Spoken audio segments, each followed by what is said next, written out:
नत्वा जिनेन्द्रं गतसर्वदोषं सर्वज्ञदेवं हितदर्शकं च श्रीजैनसिद्धान्तप्रवेशिकेयं विरच्यते स्वल्पधियां हिताय। वैसे आगे बढ़ने से पहले आयु कर्म के बारे में एक बिंदु कहना रह गया था कि हमने वैसे जब प्रतिजीवी गुणों की चर्चा कर रहे थे तब आयु कर्म के अभाव में हमने अवगाहनत्व नामक प्रतिजीवी गुण देखा था। हालांकि उसकी चर्चा हम पूर्णतः कर चुके हैं, सिर्फ परिभाषा हमने इतनी ठीक से देखी नहीं थी। वहाँ अवगाहनत्व गुण की क्या परिभाषा दी है? कहते हैं पराधीनता के अभाव पूर्वक जो गुण प्रकट होता है उसे अवगाहनत्व गुण कहते हैं। और वहाँ पराधीनता मतलब पराधीनता क्या क्या अर्थ लिया? आयु कर्म। अब देखिए आयु कर्म को पराधीनता कह रहे हैं। क्यों पराधीनता कह रहे हैं? अरे इसी आयु कर्म की वजह से तो जीव और शरीर का एक क्षेत्रावकाश संबंध हुआ है। जहां जहां ये शरीर जाएगा वहां वहां ये जीव को जाना ही पड़ेगा। ये तो इसकी पराधीनता है ना। जब चाहे ये जीव थोड़ी ना अपने आप से गमन कर सकता है, इसको साथ में शरीर को भी ले जाना पड़ेगा, या जहाँ शरीर जाएगा जीव को भी वहां साथ साथ जाना पड़ेगा। ये तो एक प्रकार की पराधीनता ही है।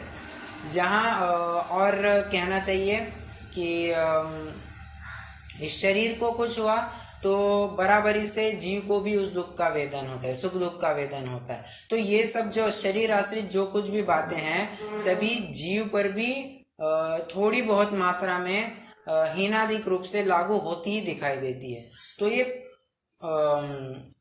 स्वतंत्रता नहीं है ना, ये तो पराधीनता है। जीव अपने आप से थोड़ी ना कुछ कर पा रहा है, इसीलिए आयु कर्म को पराधीनता ऐसा कहा है। ठीक है, तो ये एक बात कहनी रह गई थी कि अवगाहनत्व गुण की परिभाषा में पराधीनता का अभाव ऐसा अर्थ लिया गया है, और पराधीनता मतलब वहां आयु कर्म ऐसा किया गया है। ठीक है, और जो सूक्ष्मत्व गुण है उसके लिए क्या परिभाषा बनाई है? वहां कह रहे हैं इंद्रियों के विषयभूत जो स्थूलता है, और स्थूलता का अर्थ नाम कर्म किया है, उसके अभाव स्वरूप जो गुण प्रकट होता है उसे सूक्ष्मत्व या अमूर्तत्व गुण कहते हैं। ठीक है, मतलब इंद्रियों के विषयभूत ऐसी स्थूलता। अभी हम नाम कर्म की अभी चर्चा कर ही रहे हैं, तो इंद्रियों के विषयभूत अपन कह सकते हैं ये औदारिक शरीर है, ये औदारिक अंगोपांग है, ये जाति नाम कर्म के लिए एक इंद्रिय, दो इंद्रिय, तीन इंद्रिय अपन ये देख सकते हैं। तो ये सब जो बातें हैं ये इंद्रियों के विषयभूत ही तो है। और हम मान लीजिए मतलब तेजस शरीर, कारमान शरीर इत्यादि सूक्ष्म शरीरों को अपने इंद्रियों से नहीं देख सकते हैं, परंतु मन के स्तर पर विकल्पात्मक उनका ज्ञान तो कर ही सकते हैं ना। तो इंद्रिय तथा अनिंद्रिय दोनों ऐसे समझना, इंद्रिय और अनिंद्रिय इस प्रकार दोनों स्तरों पर जो स्थूलता होती है नाम कर्म जनित, वो उसके अभाव में सूक्ष्मत्व नामक गुण प्रकट होता है। स्थूलता का अभाव सूक्ष्मत्व, ऐसा वहाँ सूक्ष्मत्व की परिभाषा की गई है। तो ये दो बातें कहनी रह गई थी। अभी अपन अपने मूल विषय में जुड़ जाते हैं। गत कक्षा में हमने संस्थान, निर्माण और संस्थान, इन दो नाम कर्मों की चर्चा की थी, जिसमें निर्माण नामक प्रत्येक प्रकृति की चर्चा की थी और संस्थान नामक पिंड प्रकृति की चर्चा की थी। निर्माण में क्या देखा था हमने? जिससे शरीर की ठीक ठीक रचना हो, मतलब जो अंगोपांग बने हैं शरीर के वो बराबर से उनका स्थान और उनका माप अर्थात मान बराबर बने रहना, ये निर्माण नाम कर्म के कारण होता है। और संस्थान नाम कर्म में क्या देखा था?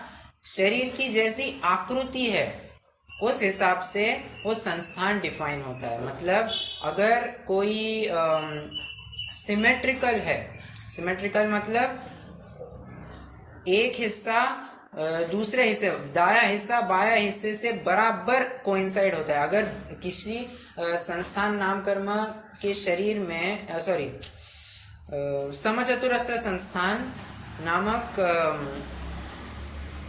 नाम कर्म के उदय से जो शरीर होता है उसको अगर बराबर से एक वर्टिकल एक्सिस निकालेंगे, मतलब एक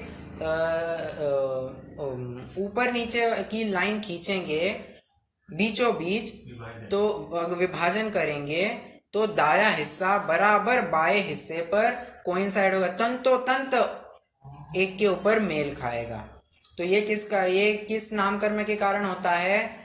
समचतुरस्र संस्थान नामकर्म के कारण होता है। वज्र ऋषभ न्यग्रोध परिमंडल संस्थान, वहां हमने देखा वट वृक्ष के समान शरीर का आकार होता है कि नीचे का हिस्सा पतला और छोटा, नाभि के नीचे का हिस्सा पतला और छोटा, ऊपर का हिस्सा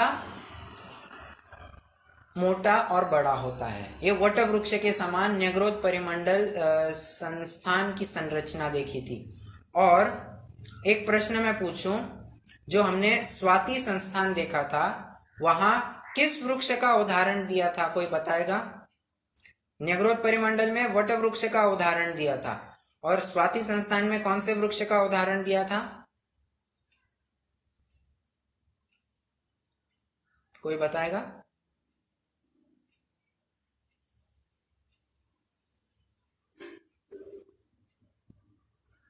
चलिए, तो वहां शाल्मली वृक्ष का उदाहरण दिया था। शाल्मली वृक्ष वो होता है, जैसे पिछली कक्षा में भी कहा था कि कॉनिफेरस ट्रीज के समान छोटा, नीचे का हिस्सा मोटा और बड़ा होता है, ऊपर का हिस्सा थोड़ा टेपरिंग होने लगता है। टेपरिंग माने थोड़ा छोटा और पतला होने लगता है। तो ये स्वाति संस्थान का देखा था। और स्वाति का एक और अर्थ किया था हमने, क्या? सर्प। सर्प मतलब सर्प का हमने देखा होगा बिल एकदम ऊपर से एकदम छोटा दिखता है, अंदर से बहुत बड़ा होता है। तो ये स्वाति का एक और अर्थ देखा था। आगे कुब्जक संस्थान। कुब्जक मतलब कुबड़ा होना। वामन संस्थान मतलब हाइट एकदम शॉर्ट होना, बौना शरीर होना।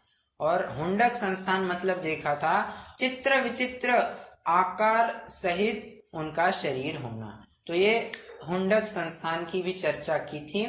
साथ ही हमने किन जीवों के कौन से संस्थान पाए जाते हैं इनकी भी चर्चा की थी। अभी पुनः उस गहराई में नहीं जाएंगे और अभी अपन सीधे सहनन नामक नाम कर्म की तरफ बढ़ते हैं।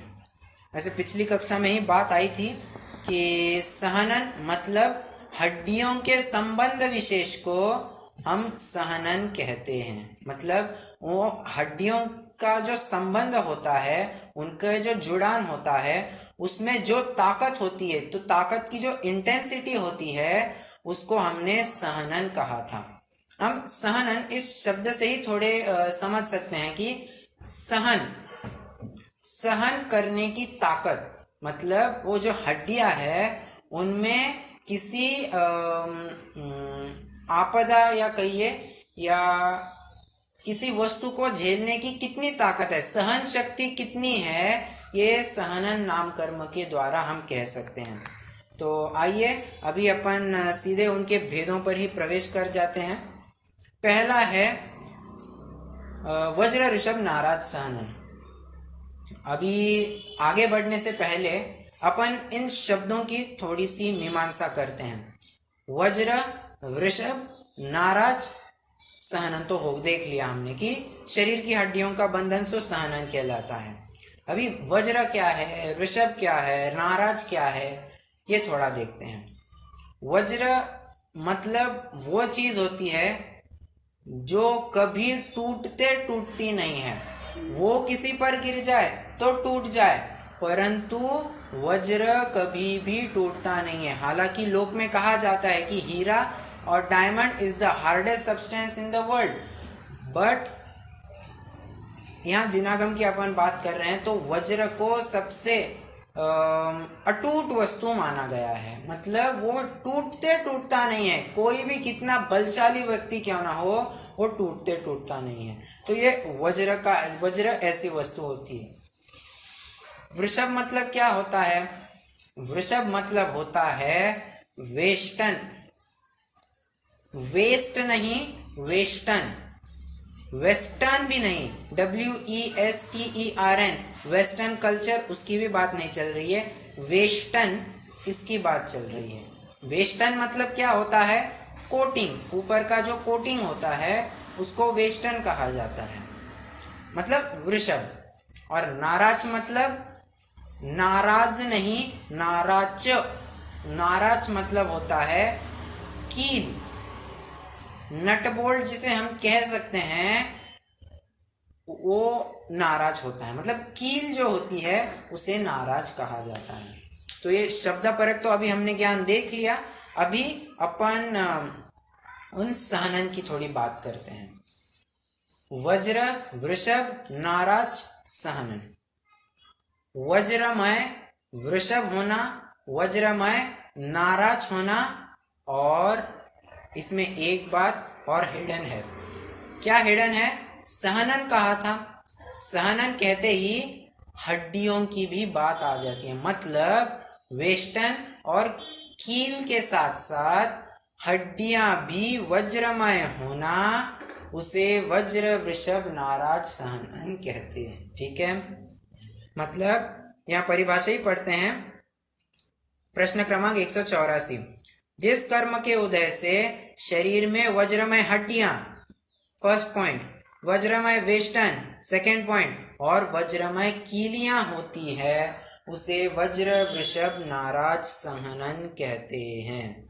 ठीक है, अभी ये इसकी संरचना कैसी होती है अपन इसको थोड़ा इमेजिनेशन के स्तर पर लेकर जाते हैं। देखिए, हड्डियां तो अपन कह सकते हैं कि ये दो वस्तुएं मान के चलिए, दो वस्तुएं ये हड्डियां हैं।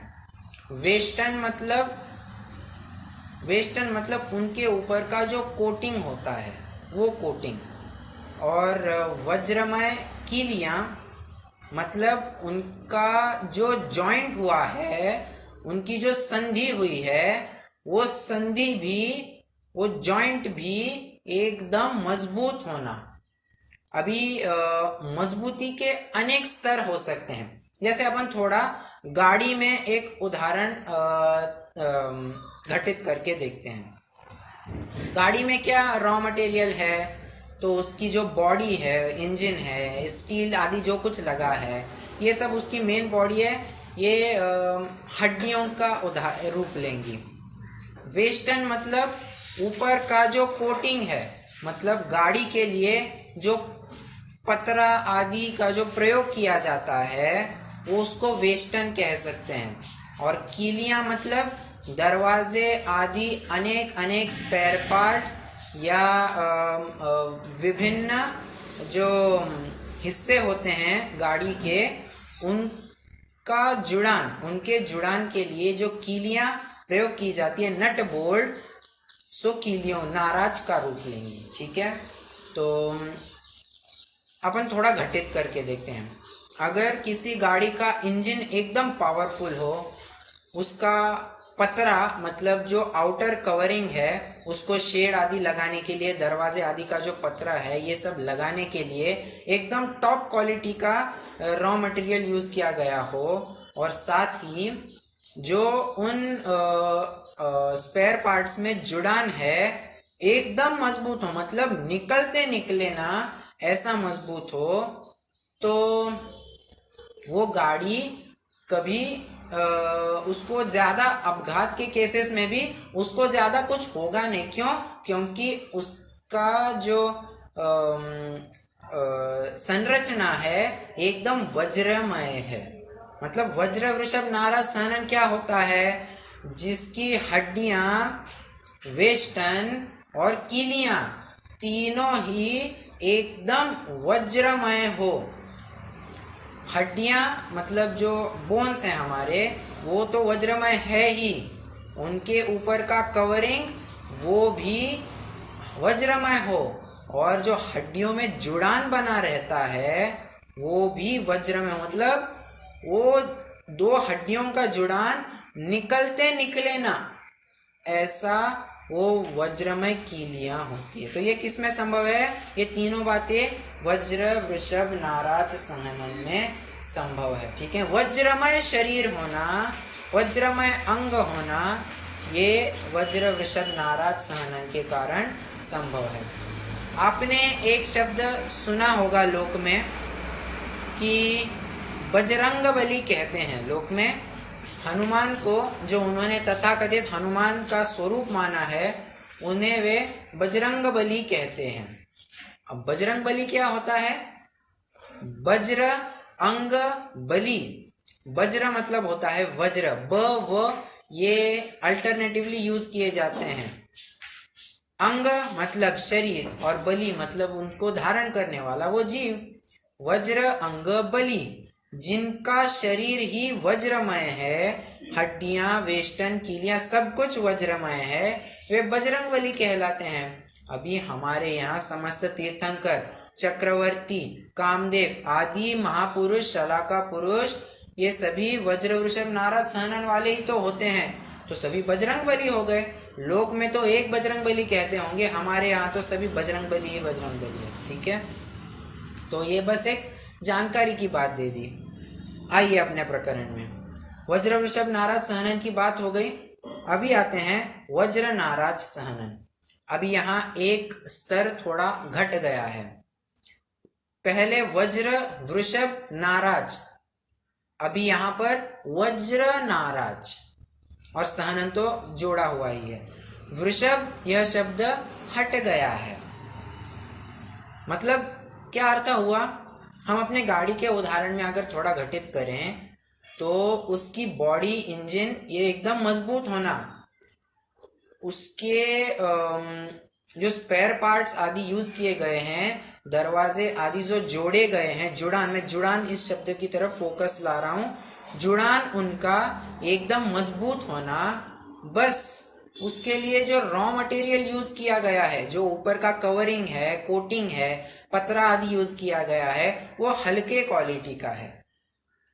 बस इसी प्रकार यहाँ समझना कि हड्डियां और उनकी संधि मतलब उनकी जुड़ान एकदम वज्रमय है, बस उनका जो वेष्टन है वो वेष्टन वज्रमय नहीं। वेष्टन मतलब कोटिंग, तो वो वज्रमय नहीं है।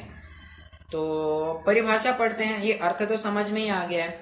जिस कर्म के उदय से शरीर में वज्रमय हड्डियां और वज्रमय कीलियां होती है, परंतु वेष्टन वज्रमय नहीं होते, उसे वज्र, नाराज, संहनन कहते हैं। ठीक है, ये समझ में आ गई बात। अपन शब्दों के हिसाब से जा रहे हैं। वज्र का अर्थ अपन समझ चुके, वृषभ, नाराज और सहनन, ये चार शब्द अपन समझ चुके हैं। संस्थान ये हड्डियों के जुड़ान या संबंध विशेष की तरफ इंगित करता है। नाराज यह कीलियां मतलब उन हड्डियों के जुड़ान के बारे में बात करता है। वृषभ मतलब उन हड्डियों की कोटिंग, उनके वेष्टन के बारे में बात करता है। और वज्र मतलब अटूटपने की बात करता है। ठीक है, तो जैसे जैसे शब्द कम होंगे वैसे वैसे हम स्वरूप भी आसानी से लगाते जाएंगे। अब देखिए, अपन तुरंत अगला देखते हैं।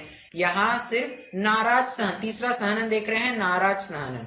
यहाँ वज्र हट गया, वृषभ हट गया, और बस वज्र और वृषभ दोनों ही हट गए हैं। मतलब क्या अर्थ हुआ? जिस कर्म के उदय से शरीर में वज्रमय विशेषण से रहित हड्डियां, वेष्टन और कीलियां होती हैं, उसे नाराज सहनन कहते हैं। मतलब वज्र यह शब्द हटते ही वो अटूटपने की बात खत्म हो जाती है। देखिए, ताकत उसमें सिर्फ उतनी नहीं रही जितनी ताकत वज्र नाराज में थी, उतनी ताकत नाराज में बिल्कुल नहीं रहेगी। क्यों? अरे उसमें वज्रपना ही हट गया है। वेष्टन से वज्रपना तो पहले ही निकल गया था, अभी कीलियां और हड्डियां दोनों से भी वज्रपना निकल चुका है, परंतु ताकतवर तो होगा। ताकत तो इसमें जरूर होगी, पर उतनी नहीं होगी जो वज्रपने से आ रही थी। ठीक है, जैसे अपन एक उदाहरण के तौर पर लेते हैं। मुझे बताइए, दो लकड़ियां हैं हमारे पास, उन लकड़ियों को हमें जोड़ना है, तो अपन किस स्तर पर उनका जुड़ान कर सकते हैं? तो देखिए, अपन थोड़ी सी युक्ति लगाते हैं। हमने क्या किया, एक लकड़ी में थोड़ा सा कट किया, दूसरी लकड़ी में बीच में से कट किया था, दूसरी लकड़ी में थोड़ा उतना पार्ट रखा, दोनों को आपस में जोड़ा, एक के अंदर एक घुसा दिया, और क्या किया, बीच में से एक होल लगा दिया। उस होल में क्या किया, हमने एक नट डाल दिया, एक कील डाल दी। तो अब क्या हो गया, वो एकदम फ्लेक्सिबल भी बनता है, और उसको अगर खींचने देखे तो कुछ भी हाथ नहीं आएगा। ठीक है, मतलब वो इतना जोर से जुड़ा रहता है। तो क्या किया, वो हम जो जुड़ान देखा, वो जुड़ान और उसमें एक कीली डालकर नट बोल्ट से हमने वो टाइट कर दिया। तो ये जो टाइटनेस आया है, ये नाराज सहनन को दर्शाता है। अच्छा, मान लीजिए हमने जो बोल्ट होता है छोटा सा, वो लगाया ही नहीं, सिर्फ कील डाल के रख दी, तो वो हो जाएगा अर्धनाराज सहनन। अच्छा, मान लीजिए हमने वो जो जुड़ान है वैसा जुड़ान बनाया ही नहीं, एक के ऊपर एक लकड़ी रख दी, ठाक ठाक ठोक कर एक कील लगा दी, खत्म हो गया, जुड़कर बन गया। ऐसा भी एक संभव है। और टेम्पररी बेसिस पर चाहे तो एक व्यक्ति ने क्या किया, सिर्फ उसे रस्सी से बांधकर रख दिया, हो गया उनका जुड़ान। तो ये उदाहरण सभी नाराज सहनन से लगाने चाहिए। जो हमने जुड़ान और उसमें नट बोल्ट से फिक्स किया था, वो नाराज सहनन की तरफ दर्शाता है, मतलब ताकत उसमें खूब रहेगी। मुझे आप स्वयं बताइए, थोड़ा एनालाइज करके बताइए, नट जो होता है उसमें थोड़े क्या कहना चाहिए कि वो वायरिंग, जब मुझे वो शब्द याद नहीं आ रहा है, वो जिगजैग जो होता है, गोल गोल घूमते जाता है, वो वायरिंग है। उसके कारण क्या होता है, फ्रिक्शन अच्छा बना रहता है, तो ज़्यादा जल्दी वो निकलता नहीं है। और कहीं पर हमने सिर्फ एक जगह ली और उस पर हथौड़ी ली, कील ठोकना चालू कर दी, अब चाहे अपन पकड़ से उसे कभी भी निकाल सकते हैं। तो ये कील में वो बात नहीं होती है जो वो नट में बात होती है। तो बस वो नाराज सहनन भी ऐसा समझना। ठीक है, अर्ध नाराज मतलब हमने कील तो डाल दी है, सिर्फ बोल्ट से टाइट नहीं किया है। कीलक मतलब हमने जो कहा था ना, दो लकड़ियां ली, एक कील ली, हथौड़ी से ठोकना चालू कर दिया और बस फिक्स करके रख दिया, तो ये कीलक समान होता है। और असंप्राप्ता सपाटी का मतलब वो होता है, दो लकड़ियां हमने ली, रस्सी से बांधी, बस हो गया उनका जुड़ान। तो आप देख रहे होंगे कि ताकत वैसे वैसे कम होती जा रही है। जो नट बोल्ट से फिक्स किया था उसकी अपेक्षा सिर्फ नट डालने से कम ताकत है, कील ठोकने से और कम ताकत आती है, और सिर्फ रस्सी से बांधे तो क्या सिर्फ एक हाथ से बस हिला देंगे तो अपने आप बाहर आ जाएंगे, बराबर है। तो ऐसे ही समझना कि सहनन की हड्डियों की ताकत भी ऐसी ही कम होती जाती है। चलिए, अपन स्वरूप तो देख चुके हैं, वैसे सिर्फ परिभाषाएं देखते जाते हैं। जिस कर्म के उदय से शरीर में वज्रमय विशेषण से रहित हड्डियां, वेष्टन और कीलियां होती है, उसे नाराज सहनन कहते हैं। ठीक है, ये बात तो आ गई।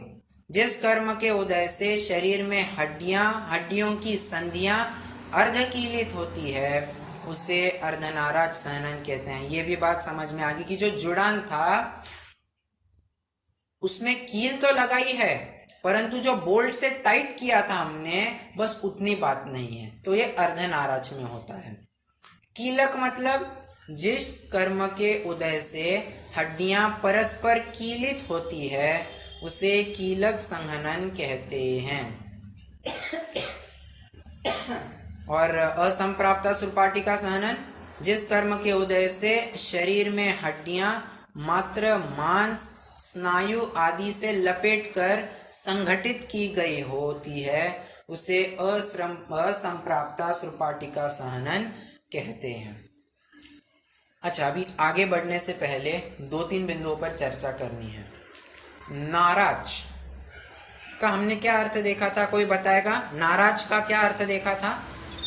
नाराज माने कीलियां। बहुत बढ़िया, नाराज माने कीलियां देखी थी। और यहाँ जो 5वां सहनन है कीलक सहनन, वहां पर भी कीलियों की बात आ रही है।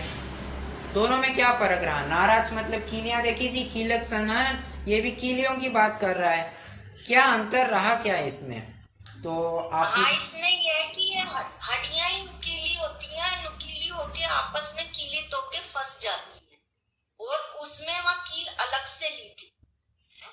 नहीं नहीं, ऐसा नहीं समझेंगे। देखिए, की तरह कस जाती है, और कीलक में सिर्फ कील को लगा के छोड़ दिया गया है। बहुत बढ़िया, बहुत कील लगाकर छोड़ा नहीं है, हथौड़ी से हमने कील को ठोका है, ऐसा समझना। वो अब उसको कसा नहीं है, हाँ जी, नट बोल्ट की तरह वो कसी नहीं गई है, खाली कील लगाई गई है। बराबर बराबर। वो नट बोल्ट का जो हमने देखा था वो नाराज सहनन, उसमें बराबर से जुड़ान था। और कीलक सहनन क्या था? हमने 2 हड्डियां ली, एक के ऊपर एक ठोक दी, हो गया ये कीलक सहनन। बस कील ही लगाकर छोड़ दिया। वो बोल्ट आदि की तो बात छोड़ ही दीजिए, बस ठोक कर छोड़ दिया हमने। तो ये कीलक सहनन और नाराज सहनन में ऐसा अंतर बनेगी। ये सूक्ष्म बातें हैं, ये थोड़ी जाननी आवश्यक है। अभी असंप्राप्ता सुरपाटिका, इसका शब्दशः अर्थ देखते हैं। वैसे स्वरूप देख चुके हैं, अब बाद में अपन शब्दार्थ देख रहे हैं, कोई बात नहीं। अ मतलब नहीं, यहाँ किंचित ऐसा अर्थ नहीं लेना। अ मतलब नहीं। संप्राप्त, संप्राप्त मतलब, संप्राप्ता मतलब समान रूप से जो प्राप्त नहीं होती है। प्राप्त नहीं होती है मतलब हमने जो वज्र ऋषभ नाराज सहनन, वज्र नाराज सहनन आदि में हड्डियों की जैसी जुड़ान देखी थी, वो नट बोल्ट लगाया है, एकदम फिक्स कर दिया है, उनमें ताकत भी वैसी है। ये सभी बातें यहाँ पर नहीं होती है। यहाँ पर क्या कह रहे हैं? मांस स्नायु आदि से लपेट दिया है बस। मतलब थोड़ा सा कोई हाथ इत्यादि हिला दे, गया, हड्डी वहां ही टूट जाती है। तो ये असंप्राप्ता सुरपाटिका सहनन की परिचायक है। अ मतलब नहीं, संप्राप्ता मतलब एक दूसरों में उनकी संधि वैसी नहीं होती है। संधि मतलब जुड़ान। हम कहते हैं ना संधि काल, मतलब संधि काल मतलब क्या होता है? एक काल से दूसरे काल में जब चलते हैं और उसके जो बीच का समय होता है उसे संधि काल कहते हैं। जैसे रात खत्म होकर अभी दिन शुरू होने वाला है, तो सूर्योदय का समय ये एक संधि काल कहलाता है। जब सूर्योदय पूर्ण होकर अभी दोपहरी का समय आ रहा होता है, तब वहां एक संधि काल होता है। जब दोपहरी खत्म होकर सूर्यास्त होने आता है, तब एक संधि काल होता है। और सूर्यास्त के बाद जब रात शुरू होती है, तो वहां एक संधि काल होता है। ठीक है, तो ये संधि काल मतलब 2 कालों की संधि, 2 कालों का जो जुड़ान का पीरियड है उसे संधि काल कहते हैं। हम लोग में भी और पढ़ते हैं, 2 पक्षों ने संधि कर ली या उनकी संधि टूट गई, मतलब उन्होंने जो जुड़ान किया था वो टूट गया या उन्होंने कुछ जुड़ान किया। ठीक है, संधि मतलब होता है जुड़ान। ठीक है, तो असंप्राप्ता सुरपाटिका में वो जुड़ान ही नहीं बनता है, और बनता भी कैसे है? एकदम टेम्पररी बेसिस पर। किसके समान? सुरपाटिका। सुप मतलब होता है सर्प। सर्प का आपने स्केलेटन देखा होगा। स्केलेटन मतलब जो अंदरी हड्डियों की जो संरचना होती है उसकी, वो कैसी होती है? एकदम गोल गोल गोल गोल। इसलिए तो वो कैसे भी एकदम जिगजैग वे में चल जाता है, बराबर। तो ये किस कारण होता है? उसकी हड्डियों की संरचना ही एकदम ऐसी होती है। तो बस उसी प्रकार समझना कि यहाँ पर भी हड्डियां जो है वो एक दूसरे में बराबर से जुड़ी हुई नहीं है, उनको बस लपेट कर छोड़ दिया है। ठीक है, ये असंप्राप्ता सुरपाटिका सहनन की बात हुई। अभी अपन जो तत्वार सूत्र की जो तालिका की पुस्तक है, उसमें से ये सहनन किस किस जीव के पाए जाते हैं इसकी चर्चा करनी। ये बहुत ही रोचक प्रकरण होगा। आइए अपन ये प्रकरण देखते हैं। किस जीव के कौन सा सहनन होगा इसकी बात करते हैं। अरे ये कहाँ आ गया? हाँ जी, पहले अपन यहां से उसका स्वरूप भी एकदम इन शॉर्ट पढ़ लेते हैं। आपको दिख रही है स्क्रीन?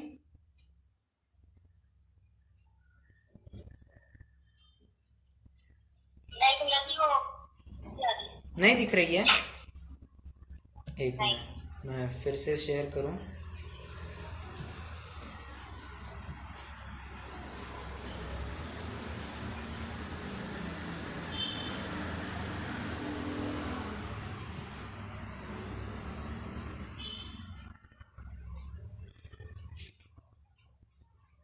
अभी दिख रही होगी?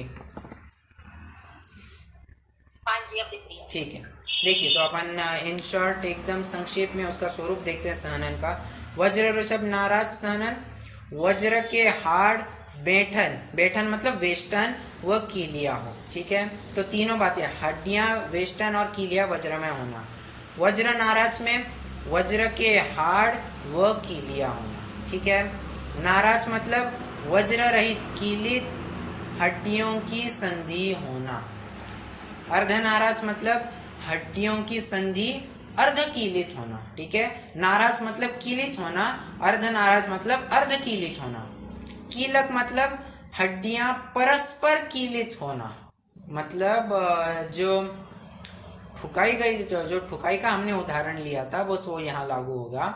और असंप्राप्ता सुरपाटी का मतलब जुदे दो हाड़ नसों से या मांसपेशियां आदि से बंधे हो। ठीक है, मतलब हड्डियां आपस में तो जुड़ी ही नहीं है, किसी एक्सटर्नल एंटिटी ने आकर उनको जोड़ दिया है, बस उनके आधार से वो बने रहे हैं। मतलब हमारे शरीर में दो हड्डियां पास पास है, जैसे ये कोहनी के आगे का और पीछे का हिस्सा है, बराबर।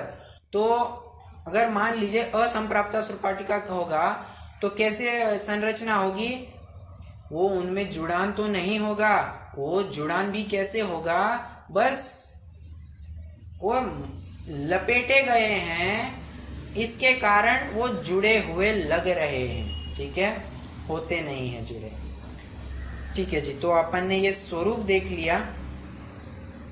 अभी यहाँ कौन से जीव का कौन सा सहनन होता है इसकी बात करते हैं। आप ये राइट साइड में देख रहे होंगे, जीव और उसका सहनन। तो देखिए, 2 इंद्रिय से 4 इंद्रिय तक के सभी जीवों के अंतिम सहनन असंप्राप्ता सुरपाटिका सहनन ही होता है। आप 4 इंद्रिय के साथ साथ कॉमा लगाकर असंगी पंचेंद्रिय ये भी जोड़ लीजिए। ठीक है, मतलब 2 इंद्रिय से लेकर असंगी पंचेंद्रिय तक सहनन अंतिम सबसे हीन सहनन ही पाया जाता है। ही लगा रहा हूं, भी नहीं, ही लगा रहा हूं। ठीक है, चलिए अब आगे देखते हैं। भोग भूमि मनुष्य तिर्यंच। भोग भूमि मतलब जो सुखमा सुखमा काल है, सुखमा काल है, सुखमा दुखमा काल, ये 3 काल जहाँ प्रवर्तते हैं, ऐसी भोग भूमियाँ कहलाई जाती है। तो वहाँ वे भोग भूमियों में मनुष्य हो, मनुष्यिनी हो, तिर्यंच हो, कोई भी हो, सभी के वज्र वृषभ नाराज सहनन ही पाया जाता है। उनके दूसरे सहनन नहीं होता है। ठीक है, उनके भी एक ही सहनन होता है, उत्कृष्ट सहनन होता है। अभी कर्म भूमि द्रव्य स्त्रियों की बात कर रहे हैं। इनके कौन से होते हैं? अंतिम 3 सहनन ही होते हैं। ठीक है, कर्म भूमि द्रव्य स्त्रियां।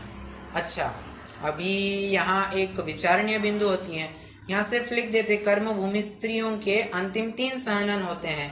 यहाँ जबरन एक और शब्द क्यों घुसाया, कर्म भूमि द्रव्य स्त्रियां? अरे तो इसके लिए एक जानकारी आवश्यक है। जो हमने वेद देखे थे, बराबर, वेद 2 प्रकार के होते हैं, एक भाव वेद और एक द्रव्य वेद।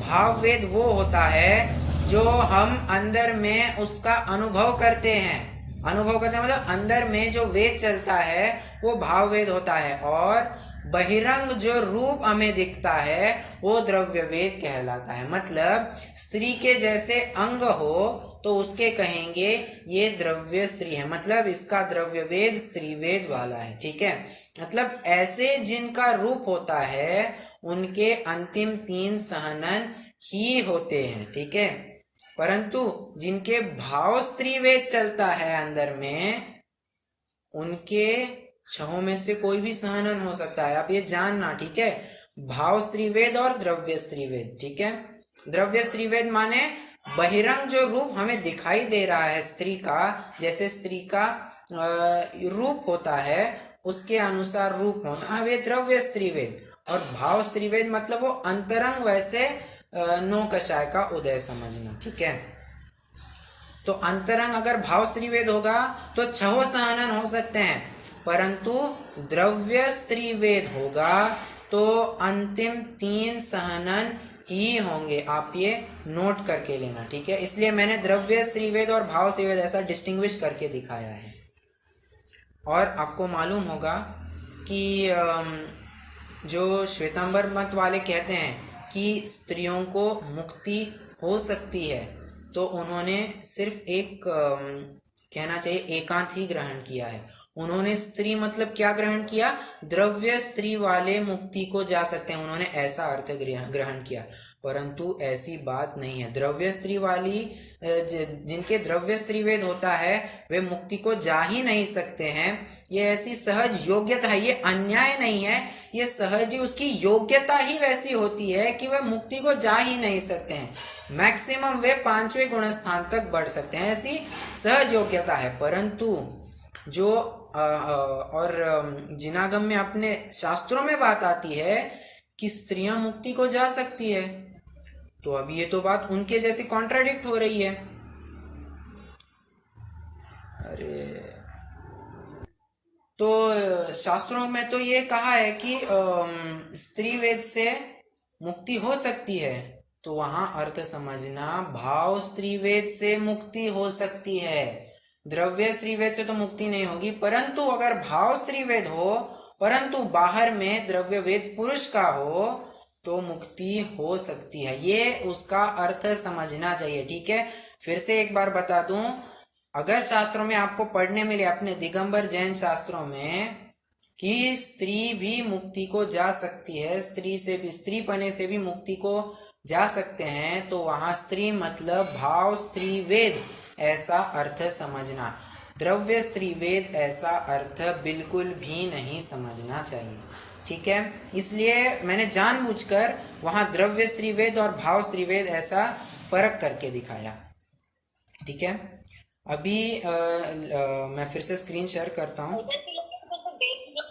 तो 11वें गुण स्थान तक ही रहते हैं ना, शायद 11वें 12वें गुण स्थान तक। वेद तो 9वें गुण स्थान तक रहता है। हाँ, तो फिर अगर मोक्ष जाएंगे तो फिर वहाँ पे वेद कैसे लेंगे? अच्छा, आपका ये प्रश्न है। अच्छा है, देखिए, मोक्ष जाने की प्रथम प्रक्रिया क्या होती है, श्रेणी आरोहण। तो श्रेणी आरोहण में 8वां गुणस्थान आता है, 9वां गुणस्थान आता है, तो 9वें गुणस्थान के 6ठा भाग जो होता है वहां तक वेद कहा गया है। ठीक है, तो इस अपेक्षा से कहा है कि स्त्री वेद श्रेणी आरोहण करके मुक्ति को जा सकते हैं। आप समझ रहे हैं, जो भाववेद कहे हैं 9वें गुणस्थान के 6ठे भाग तक कहे हैं, तो इस अपेक्षा से कहा, श्रेणी आरोहण की अपेक्षा से कहा है कि वे मुक्ति को जा सकते हैं। ठीक है, ठीक है भैया, ओके। हाँ जी, तो कर्म भूमि द्रव्य स्त्रियों की बात हो गई, अंतिम 3।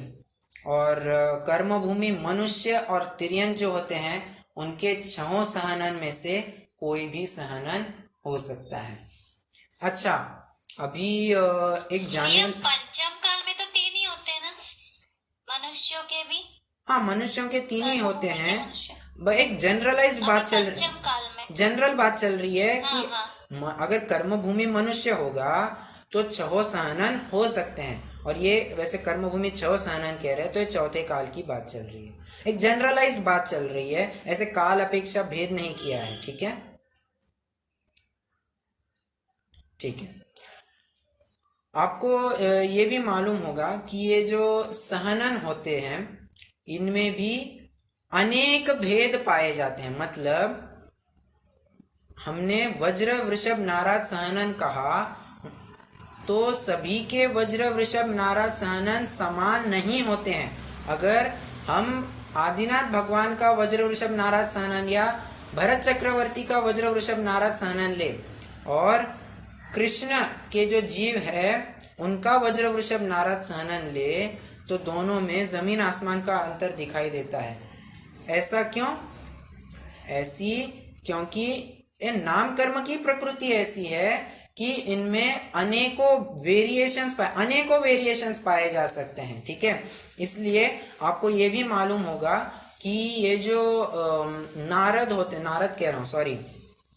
नारायण के जीव होते हैं, मतलब अर्धचक्री के जो जीव होते हैं, वे जब कोटिशिला उठाते हैं तो कहते हैं कि जो सबसे पहले अपने इस चौथे काल में जो सबसे पहले अर्धचक्री हुए त्रिपृष्ठ नारायण, उन्होंने कोटिशिला पूरी सिर के ऊपर उठा दी थी। मतलब उनकी ताकत उतनी थी। फिर धीरे कम हो गए, फिर किसी ने गर्दन तक उठाई, किसी ने छाती तक उठाई, किसी ने पेट तक, नाभि तक, किसी ने कमर तक, किसी ने घुटने तक, किसी ने सिर्फ 4, मतलब कृष्ण के जो जीव है उन्होंने सिर्फ जमीन से 4 अंगुल ऊपर उठाया था और इससे सिद्ध हो गया कि वे नारायण के जीव हैं। ठीक है, मतलब आप देख रहे होंगे कि त्रिपृष्ठ नारायण, उनका भी वज्र वृषभ नारद सहनन, परंतु उन्होंने वही कोटिशिला सिर के ऊपर उठा दी।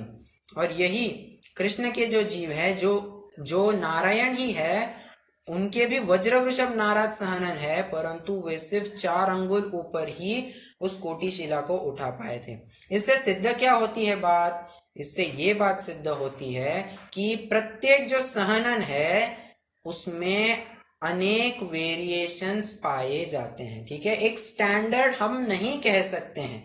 2 वज्र वृषभ नारद सहनन वाले जीव खड़े करें, हम ये नहीं कह सकते कि दोनों सेम टू सेम सहनन वाले हैं। उनमें वेरिएशन, उनकी शक्ति में हीनाधिकता अवश्य पाई जा सकती है।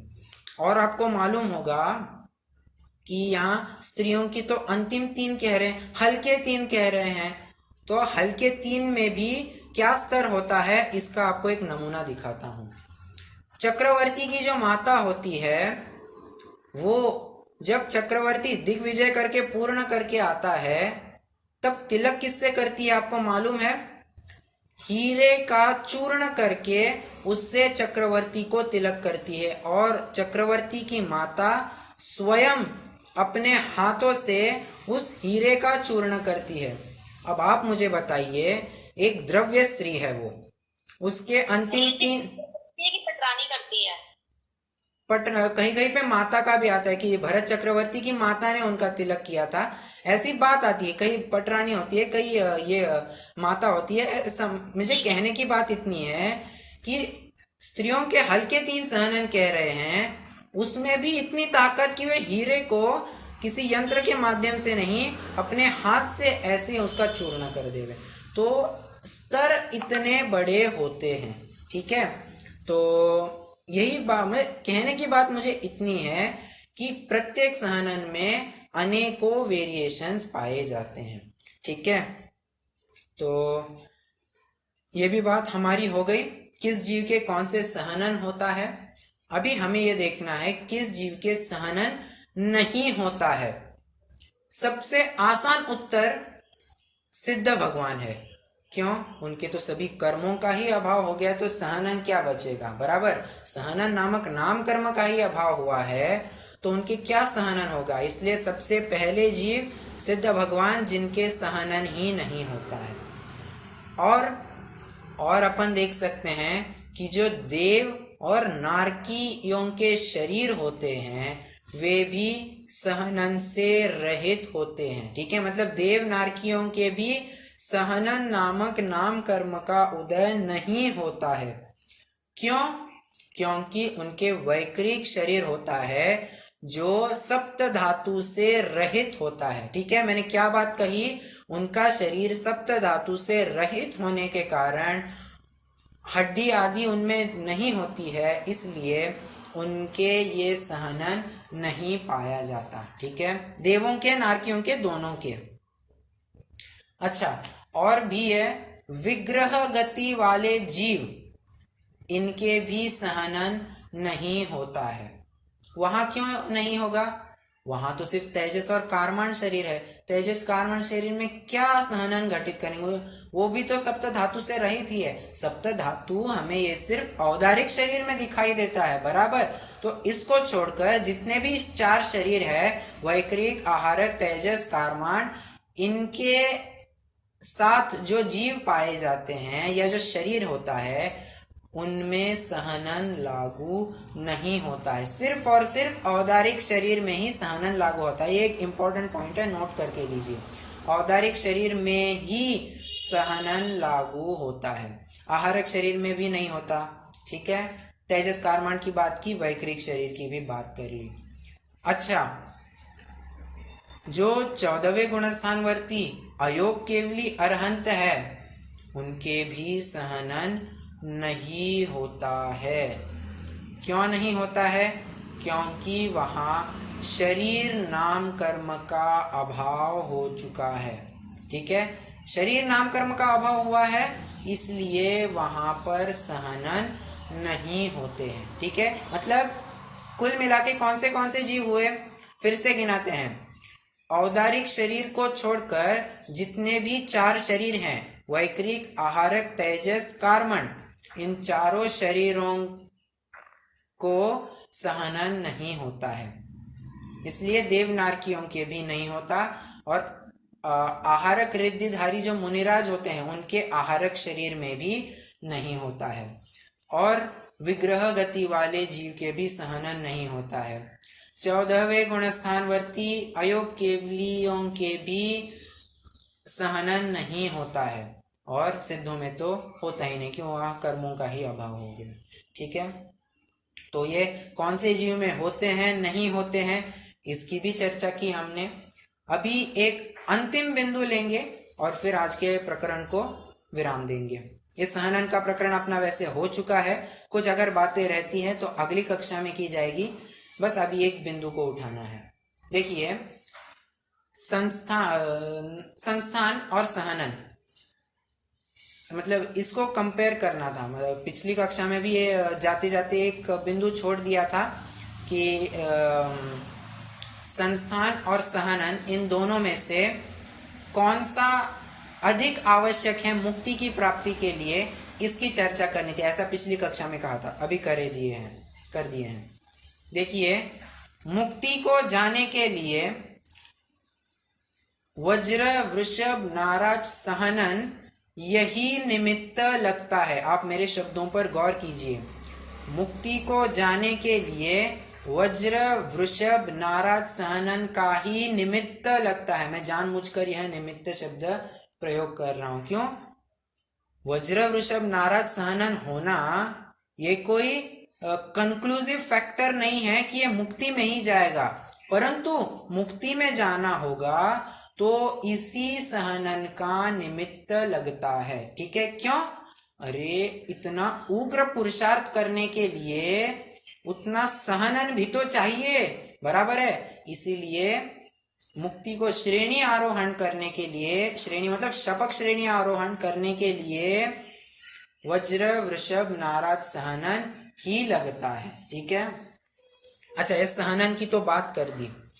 संस्थान में क्या है? तो संस्थान के लिए ऐसा आता है कि 6 संस्थानों में से कोई भी संस्थान हो, मुक्ति को जा सकता है, प्रोवाइडेड सहनन आपका वज्र, वृषभ, नाराज, सहनन है। ठीक है, मतलब शरीर का आकार ये मोक्ष में जाने के लिए कोई मायने नहीं रखता है। आपको सिर्फ वो सहनन पर्टिकुलर चाहिए, उस सहनन का निमित्त चाहिए। शरीर का आकार आपका कैसा भी हो, आप भद्दे से भद्दे हो, सुंदर से सुंदर क्यों ना हो, वो आपका शरीर का आकार मोक्ष में जाने के लिए कुछ भी मायने नहीं रखता है। हुंडक संस्थान वाला जीव वज्र, वृषभ, नाराज, सहनन से युक्त हो, वो अवश्य मोक्ष को जा सकता है। हाँ, तीर्थंकर इत्यादि पद नहीं धारण कर सकता, परंतु मोक्ष में तो अवश्य जा सकता है। ठीक है, इससे बात क्या सिद्ध होती है? ये शरीर का जो आकार है, ये आकार पर हमें कितना ध्यान देना चाहिए। ये आकार जब हमें मोक्ष में ले जाने के लिए कुछ भी सहायक नहीं है, बल्कि इसमें अगर अटके पड़ेंगे ये हमें दुर्गति का कारण होगा, तो इसमें क्यों अटकना। ये तो हमें संसार में परिभ्रमण कराएगा, जबकि ये सहनन का बस एक निमित्त मिल जाए तो हम उग्र पुरुषार्थ के द्वारा हम मोक्ष तक की प्राप्ति कर सकते हैं। तो ये संस्थान और सहनन हमें ये सीख देते हैं, आपको बस वो पुरुषार्थ करने की उतनी ताकत चाहिए। आपका आकार, शरीर का आकार कैसा भी हो, you are eligible to attain eternal freedom. मोक्ष प्राप्त करने के लिए आप पात्र हैं। ये बात हमें संस्थान और सहनन नाम कर्म बताते हैं। ठीक है,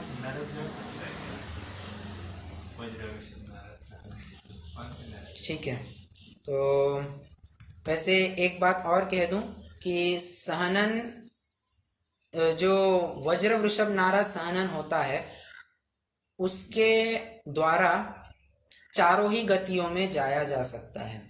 नरक में भी जा सकते हैं, स्वर्ग में भी, मोक्ष में भी, तिर्यंश में भी, मनुष्य में। पांचों गतियां, पांचों रास्ते खुले हैं। ठीक है, वज्र वृषभ नारद सहनन के लिए पांचों रास्ते खुले हैं, परंतु जहां पर भी जाएगा वो एक्सट्रीम पॉइंट पर ही पहुंचेगा।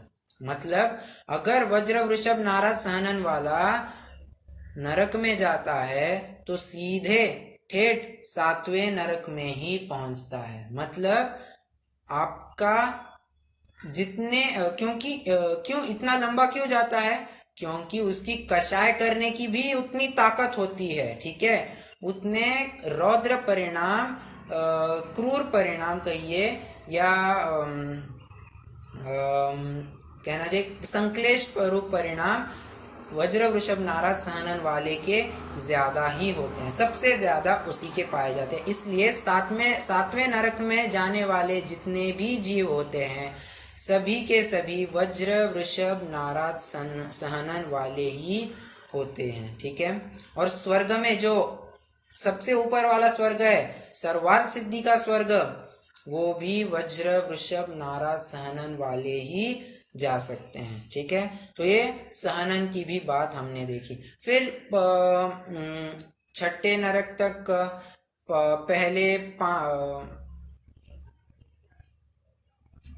छठे नरक तक तो फिर पहले 2 सहनन वाले जा सकते हैं। तीसरे नरक तक सॉरी मैं कहाँ भूल गया मैं। पहले 3 सहनन वाले छठे नरक तक जा सकते हैं। पुनः पहले 4 सहनन वाले भी छठे नरक तक जा सकते हैं। पहले 5 सहनन वाले 5वें नरक तक जा सकते हैं। और 6 सहनन में से कोई भी हो तो वो पहले नरक में ही जाते हैं, पहले 3 नरक तक ही जाते हैं। ठीक है, मतलब अगर कहने की बात यही है, अगर सिर्फ पहले सहनन की बात कर रहे हैं, वज्र वृषभ नारद सहनन, तो 7वें नरक में ही सॉरी उल्टा कह दिया। 7वें नरक में जाने वाले जीव वज्र वृषभ नारद सहनन वाले ही होते हैं। ठीक है, मैंने पहले एक बात कही थी कि वज्र वृषभ नारद सहनन वाले अगर नरक जाएंगे तो 7वें नरक ही जाएंगे। वो गलत बात है, वो पहले 7 नरक में जा सकते हैं। ठीक है, परंतु 7वें नरक में जाने वाले वज्र वृषभ नारद सहनन वाले ही होते हैं। ठीक है, तो ये आज का अपना सहनन का प्रकरण हो गया है। लागू नहीं होगा ना स्वर्ग वाला कि सर्वार्थ सिद्धि, जैसे भोगभूमि के जीव जो होते हैं वो सर्वार्थ सिद्धि थोड़ी जाएंगे, उनका वज्र वृषभ नारद सहनन है, उनका तो नहीं वो भी नहीं जाएंगे ना। लेकिन जो स्वर्ग तक जाएंगे, नहीं, वो तो दूसरे स्वर्ग तक जाते हैं। भोग भूमिया जीव अधिक से अधिक ऐशान स्वर्ग तक, मतलब दूसरे स्वर्ग तक ही बढ़ सकते हैं, उसके ऊपर नहीं जाते हैं। तो सहनन तो उनका प्रथम है। हाँ उनका देखिए, मैंने वही बात कह रहा हूँ, जो भी सर्वार्थ सिद्धि में जाते हैं उनका सहनन पहले भाव में वज्र वृषभ नारद सहनन ही होता है। अभी उल्टी बात ऐसी नहीं जमेगी क्या? जिनके वज्र वृषभ नारद सहनन होता है वे स्वर्ग में जाएंगे तो सर्वार्थ सिद्धि ही जाएंगे, ऐसे कोई कंपल्शन नहीं है, ठीक है? तो वे कहीं भी जा सकते। ओके जी, फिर अभी अर्धनाराज और कीलक में से एक होगा इन दोनों में से, या तो अर्धनाराज होगा या कीलक अभी इस काल में। हाँ अभी तो अंतिम तीन में से कोई अंतिम तीन ही होंगे, तो हल्के अंतिम तीन। तीन तो सबके लिए है ना, हम तो संगी हैं। पर अभी ये काल दो, देखिए काल अपेक्षा भी ऐसी चर्चा है। देखिए काल अपेक्षा आपकी बात करूं, काल अपेक्षा से सहनन कैसे कैसे पाया जाता है? पहले दूसरे तीसरे काल में, मतलब सुखमा सुखमा सुखमा और सुखमा दुखमा, ये तीन जो पहले काल होते हैं उनमें पहला सहनन ही पाया जाता है। जब चौथे काल में आते हैं तब छहों सहनन पाए जाते हैं। जब पांचवें काल में आते हैं हल्के तीन सहनन ही पाए जाते हैं, और छठे काल में तो असंप्राप्ता सुरपाटिका सहनन ही होता है, ठीक है? तो ये काल का ही ऐसा प्रभाव है कि तीसरे सहनन के ऊपर मनुष्य भी नहीं जा सकता इस पंचम काल में, ठीक है? हमारे से क्या होगा ये तीन सहनन से? तो आप प्रश्न क्या था आपका? मैं वैसे ठीक समझ नहीं पाया। तो मैं ये पूछ रही हूँ कि काल चल रहा है तो हमारे कौन सा सहनन होगा, क्योंकि जो असंप्राप्त संप्राटी का सहनन आपने बताया वो तो असंगी पंचेंद्रियों के तक ही होता है, तो हम तो संगी हैं, तो हमारे लिए तो फिर अंत के दो बचे ना, अर्धनारज और कीलक। अच्छा अच्छा आपको ऐसा कहना है। देखिए वैसा अपना जो सहनन है अपन नहीं, शास्त्रों में ऐसी बात आती है, शास्त्रों में ऐसी कोई ग्रंथाधार नहीं है कि किस जीव का कौन सा सहनन है अपन ऊपरी तौर पर डिसाइड करें। ये तो बस उसका नाम कर्म ही होता है कि उसका वो वैसा सहनन होता है। और आपका प्रश्न मैं जहां तक समझ पा रहा हूं, आप कह रहे हैं कि हम संगी है, और जो असंप्राप्ता सुरपाटी का सहनन होता है वो तो असंगी पंचेंद्रिय तक के पाया जाता है, तो वो बात कैसी बनेगी? देखिए वही कह रहा हूं कि संगियों के भी असंप्राप्ता सुरपाटी का सहनन पाया जाता है, ठीक है? परंतु जो असंगी होंगे उनके तो असंप्राप्ता सुपाटिका ही होगा। देखिए ही भी में थोड़ा फर्क पड़ रहा है। ही ये कब तक लगेगा? असंगी पने तक ही लगेगा, भी ये संगी पने में लगेगा, ठीक है? मैं आशा रखता हूँ कि आपका प्रश्न उत्तरित होगा। क्लियर हो गया भैया? क्लियर हो गया ना? ओके ओके, तो कोई प्रश्न नहीं होंगे तो आज अपन विराम ले लेते हैं, जिनवाणी स्तुति करते हैं।